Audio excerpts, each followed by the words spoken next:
Bismillahirrahmanirrahim. Assalamualaikum warahmatullahi wabarakatuh. Selamat pagi Ananda sekalian. Hari ini kita akan belajar mengenai organ gerak pasif dan aktif pada manusia. Nah, tujuan dari pembelajaran hari ini kita mengetahui apa saja fungsi dan juga jenis dari organ gerak pasif dan juga gerak aktif, dan juga kita mengetahui apa saja kelainan yang ada pada kedua organ gerak tersebut. Materi pertama tentang organ gerak pasif pada manusia, atau kita sebut dengan rangka manusia. Ada yang pernah mendengar rangka itu apa? Rangka adalah susunan teratur dari tulang-tulang. Jadi, dari tulang kepala sampai tulang ujung kaki yang disusun secara teratur dinamakan dengan rangka. Rangka ini terdiri dari 3 bagian, yaitu rangka kepala, rangka badan, dan rangka anggota gerak. Bagian rangka kepala atau tempurung kepala, bagian badan, dan juga anggota gerak yang terdiri dari tangan dan kaki. Silakan Ananda membuka buku tematik di halaman 64. Nah, di sana terdapat gambar rangka manusia. Mari kita perhatikan dengan seksama. Di bagian kepala ada tulang tengkorak dan tulang rahang bawah. Tulang tengkorak ini persis ada di kepala kita. Sedangkan tulang rahang bawah ada di sekitar dagu kita. Lalu di sekitar pipi ini namanya tulang rahang atas ya. Jadi ada rahang atas dan rahang bawah. Lalu ke bawah ada tulang leher. Lalu di bawah tulang leher ada tulang selangka. Ananda bisa memegang tulang selangkanya. Lalu di bagian belakang tulang selangka ada tulang belikat. Ya. Lalu di bagian badan juga ada tulang dada yang berluas-luas ini. Lalu ada tulang belakang.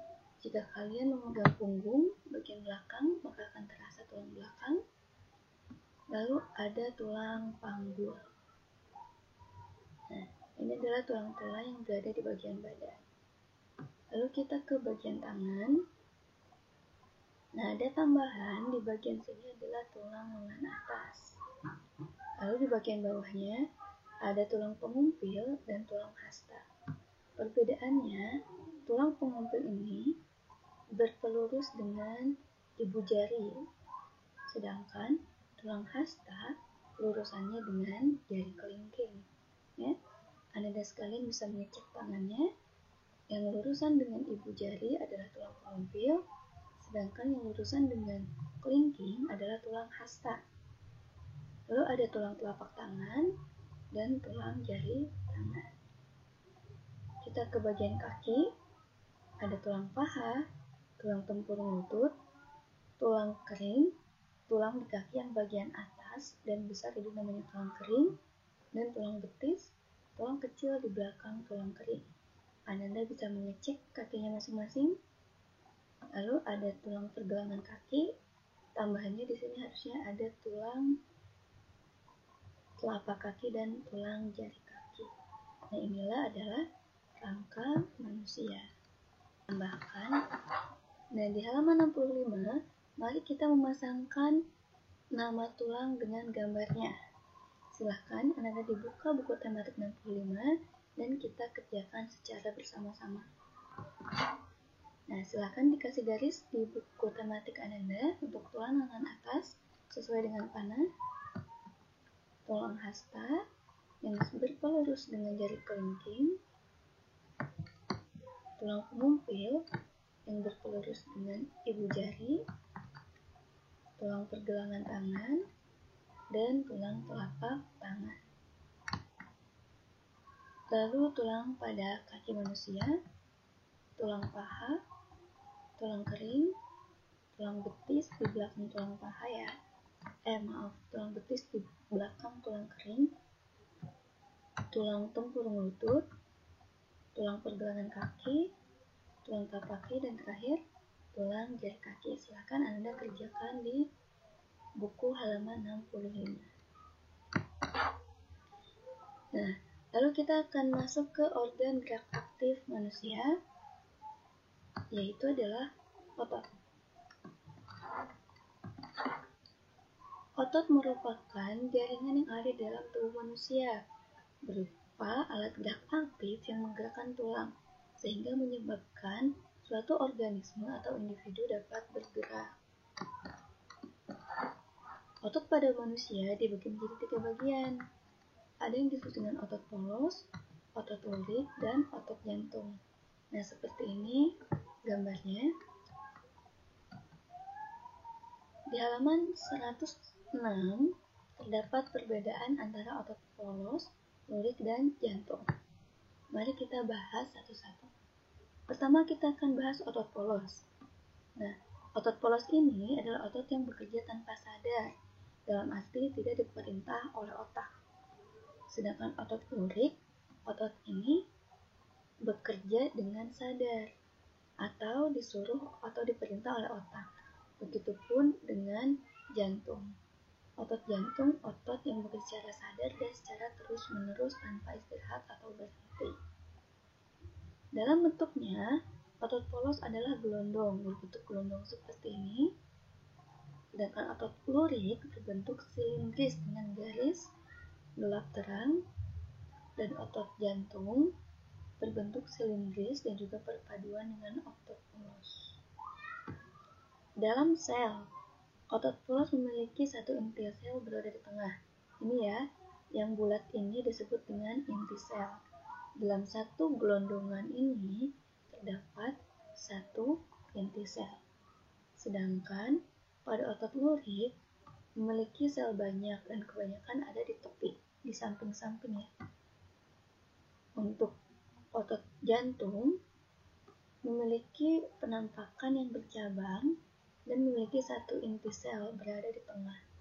Jadi hampir sama dengan otot polos, selnya ada satu dan ada di tengah. Untuk letaknya, otot polos biasanya ada pada bagian usus halus, usus besar, peredaran darah, dan otot di saluran kemih. Sedangkan otot lurik biasanya melekat pada rangka atau tulang-tulang di sekitar lengan dan kaki. Sedangkan otot jantung terletak pada jantung, sesuai dengan namanya. Untuk pergerakannya, otot polos itu cenderung lambat dan mudah lelah. Sedangkan otot lurik itu bergerak dengan cepat dan mudah lelah. Otot jantung bekerja terus-menerus dan tidak membutuhkan istirahat. Nah, inilah perbedaan antara otot polos, lurik, dan otot jantung.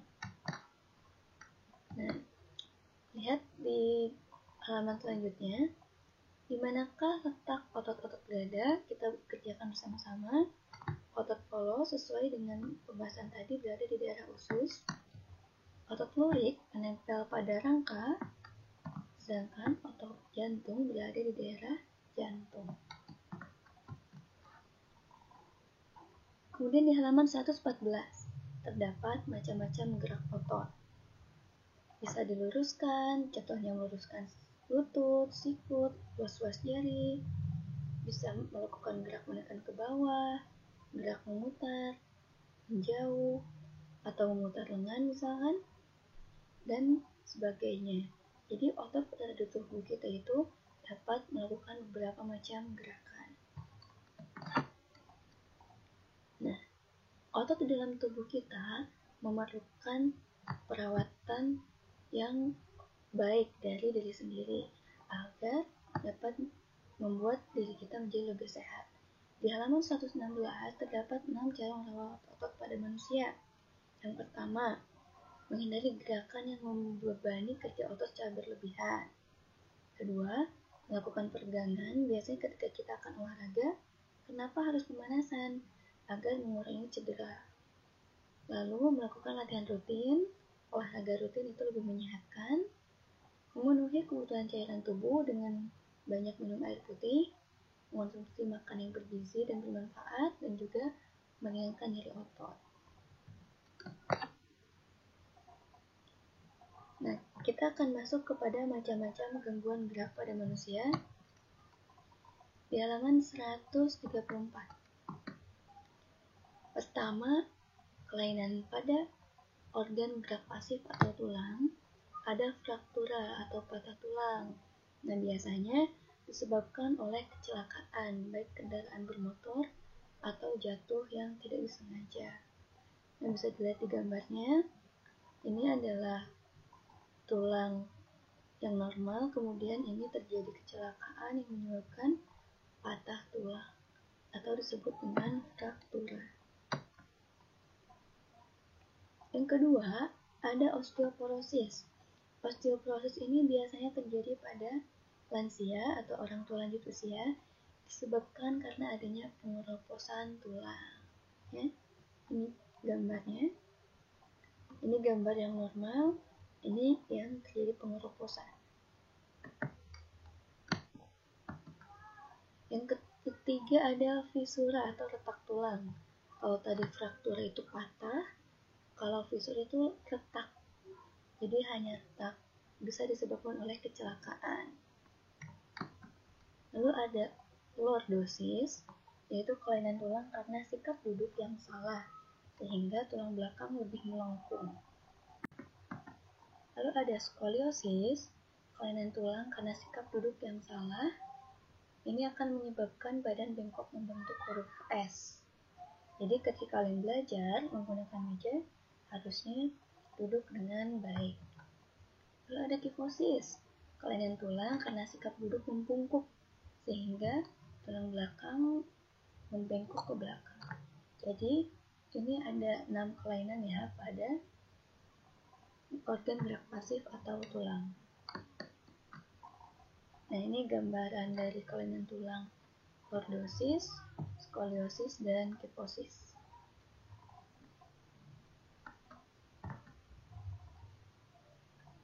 Sekarang kita beralih ke macam-macam kelainan gangguan atau penyakit pada otot manusia. Yang pertama, ada hipertrofi. Ananda bisa melihat di halaman 171 materinya ya. Hipertrofi ini kelainan otot yang membesar dan menjadi lebih kuat karena sel otot diberikan kegiatan aktivitas yang terus-menerus secara berlebihan. Sedangkan atrofi, kelainan otot yang mengecil, lemah, fungsi otot yang menurun, disebabkan adanya penyakit polymyelitis yang dapat merusak sel saraf pada otot. Jadi kalau hipertrofi menjadikan otot yang besar, sedangkan atrofi ototnya mengecil. Lalu ada stiff atau kaku leher, yaitu kelainan otot karena adanya peradangan otot trapesius leher akibat gerakan menghentak secara tiba-tiba atau salah gerak. Lalu ada tetanus, kelainan otot yang disebabkan adanya infeksi bakteri Clostridium tetani. Tetanus otot dapat menyebabkan otot menjadi kejang-kejang. Nah, apakah yang akan terjadi jika orang-orang melakukan gerakan atau sikap seperti pada gambar berikut?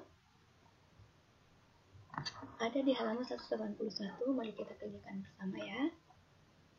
Gambar pertama, dapat merusak mata. Lebih baiknya ketika kita membaca buku, duduk dengan baik. Yang kedua, tulang menjadi lemah dan menjadi pendek jika kita terlalu sering membawa beban yang berat. Yang ketiga, gambar yang sebelah kiri, sebelah ini, tulang akan membungkuk atau kifosis karena ketika berjalan terlalu membungkuk. Sedangkan di bagian kanan, tulang akan membusung atau lordosis. Gambar selanjutnya, orang tertidur akan menjadi malas dan tulang belakang akan terasa sakit karena posisi tidurnya yang salah. Lalu gambar yang terakhir akan terkena penyakit skoliosis karena duduk yang tidak baik. Nah, itulah materi tentang alat gerak pasif dan aktif pada manusia. Sekarang ada latihan untuk Anda sekalian, yaitu mengisi ke-6 soal ini, dikerjakan di buku catatan. Jika telah selesai, foto dan kirim ke guru tematik masing-masing kelas. Batas pengumpulannya hari Senin tanggal 10 Agustus 2020. Terima kasih atas perhatiannya. Mohon maaf bila ada kesalahan. Wassalamualaikum warahmatullahi wabarakatuh.